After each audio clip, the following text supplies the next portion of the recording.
لێ تەماشەوانین هێژا دۆسیا گرتنا حەدەپەم دەرباسی ئەنقەرەت بن سەرهات ئەرەن جیگرەی هەفسەرۆکێنی حەدەپە و بەرپرسی لیژنەیە حقوقیش ئەنقەرە میوانێ منە سلااف بۆ تەکێکێ سەرهات کێک سەرهات دەستپێکە دەتخوازم بزانبم ڕەوشا داوید گرتنا هەدەپە دەچیە و پشتی ڕادەستکردنا پارێزنامەیە پرۆسەیەکە چاوە الپێشیە هەدەپە هەیە.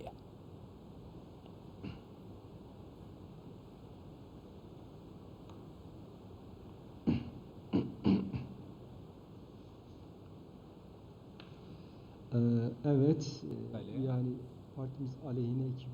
2021 yılında Partiya Meclid 17 Mart'ta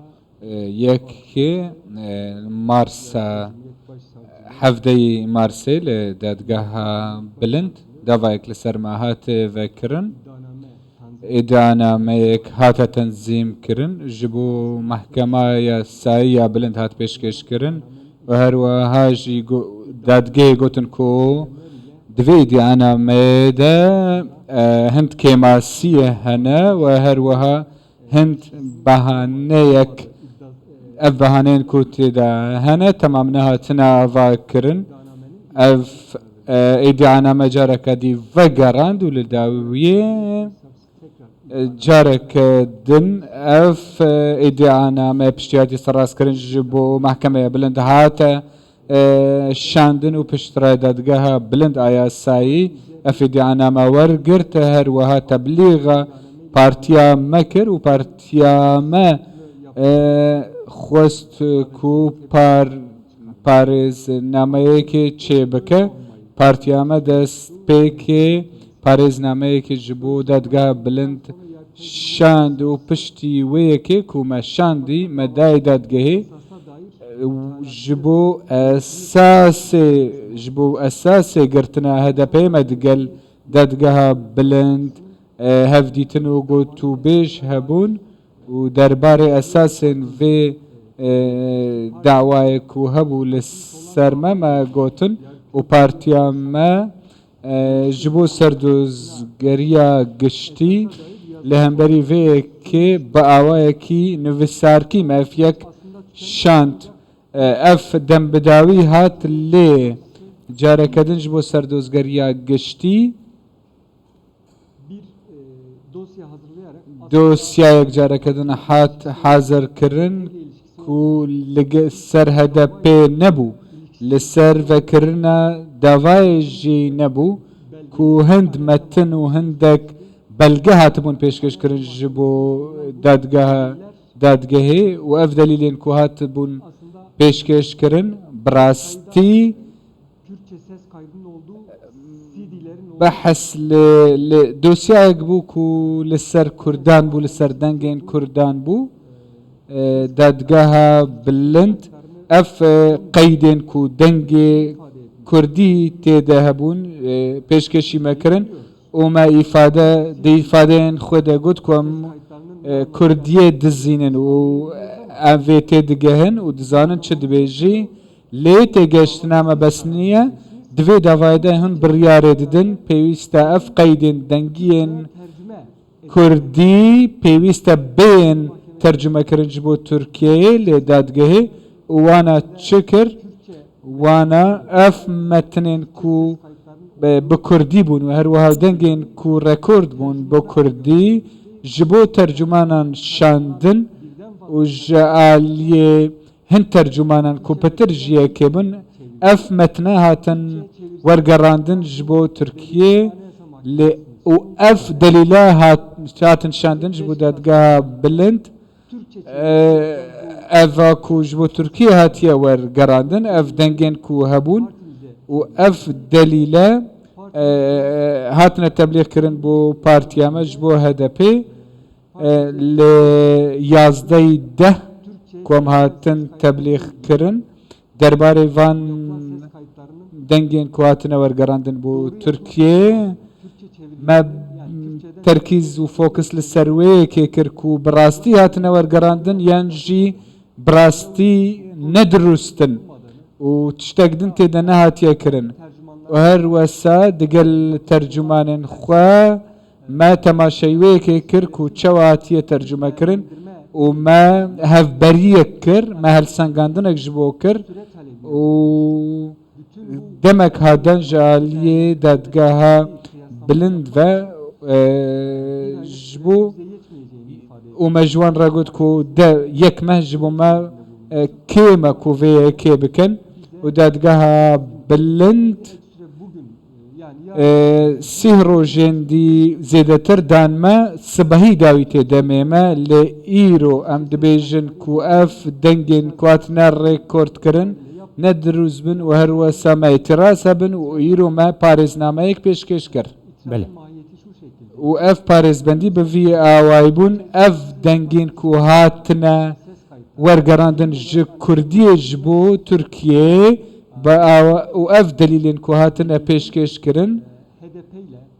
اف دليلين كو گريداي پارتيا منا گريداي داوايا گرتنا هدپينا پیوندی بفي بابتي دا نينا و هر وسا اعتراض مل سروي كيبون هندك دنگين ريكورد بون لسالين 1960 بو 66 ذاتن هدپا نبو 2013 هاتيا دامزراندن اف بارتي 2013 لی اف رکوردین دنگی ین زمانین گله کفنن نکس نخلق نف بنماین کو هبونا نگری دای پارتیا منه و هر وسا به هیچ اوایکی نبن فاکتور جبو گرتنا پارتیا مجبروی که مگو اف دلیله ناین بکار آنن و هر وسا سر دوزگری نکاره ور بگره جبو گرتنا هدپی نکاره لینکه که پیوندیه که چیکه دناف برا گرتنا پارتیامه و هر وسا وان دلیلان ده و پشتی نها بوی آوائی دادگاه بلند دکاره کاره کی بکه پشتی ویه که با آوائی که نویساری یان جی با آوائی که دفکی دکارین بیجن کو اف داوا بداوی هاتیه و بوی آوائی ادی بریوه بچه سردوزگریا گشتی و هر وها دادگاه بلند و گفتگو بکن دسپی که اف داوا با آوائی که نویسارکی هات پیشکش کرن لینها با آوائی که گوتن تی پیشکش کرن و هر وسا گفتگو لسر تی کرن با آوائی که داوی روشا داوای تی بحث کرن با آوائی که دفکی بوی آوائی جی دعوت جبو حزبامت پیشکش کرن بله کک سرحد دخوازم اشتبه پرسم کک سرحد دخوازم اشتبه پرسم کک سرحد کک سرحد دخوازم اشتبه پرسم گلو اتموسفرک جبو گرتنا هدفه لترکیه هيا و گر هدفه بگرتن چی ری لپیشیاوانه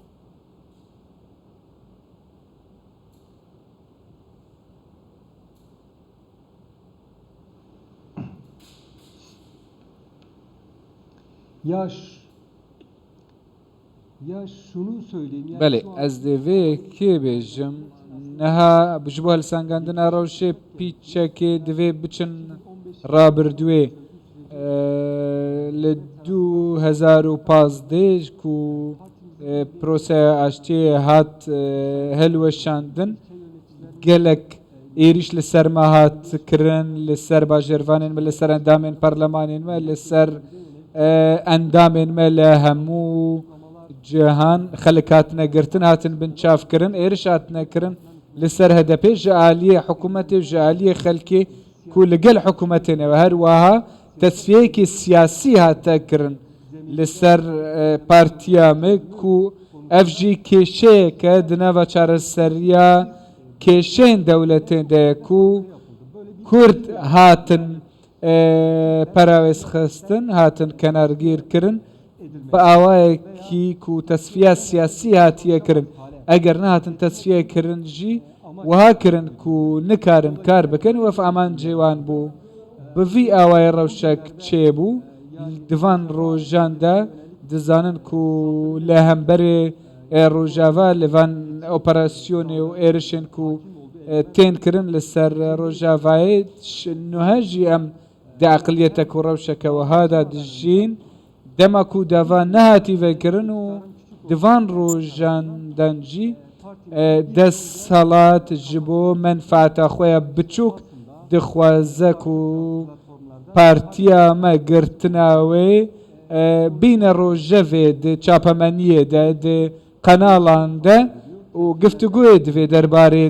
دکه و هر وها وها دجینگه هکه وها دجین د ترکیه ام بگو من باوایه که حقوقی ادعا نامه که وها نکار هدپی بگره ام وی افاده دکن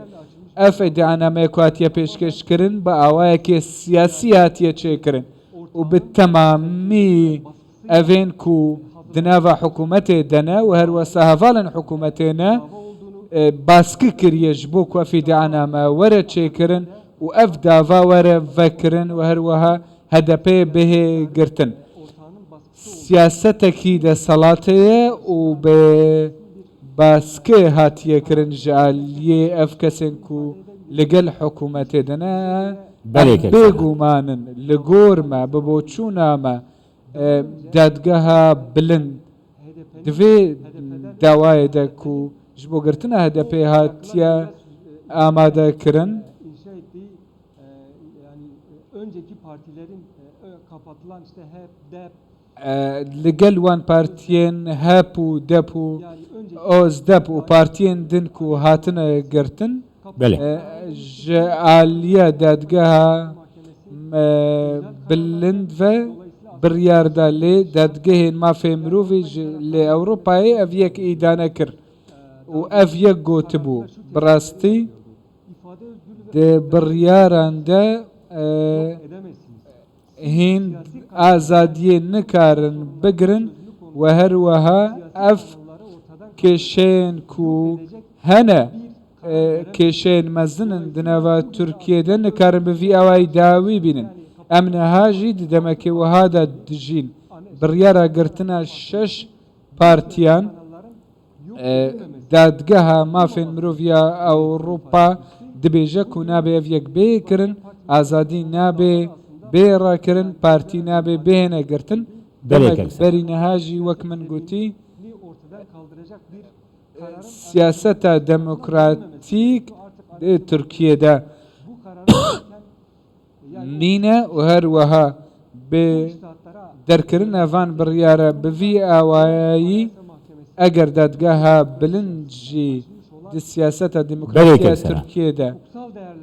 بە ئاوایەکی حقوقی ئەڤان داوایە هەل بسنگینەوە هەروەها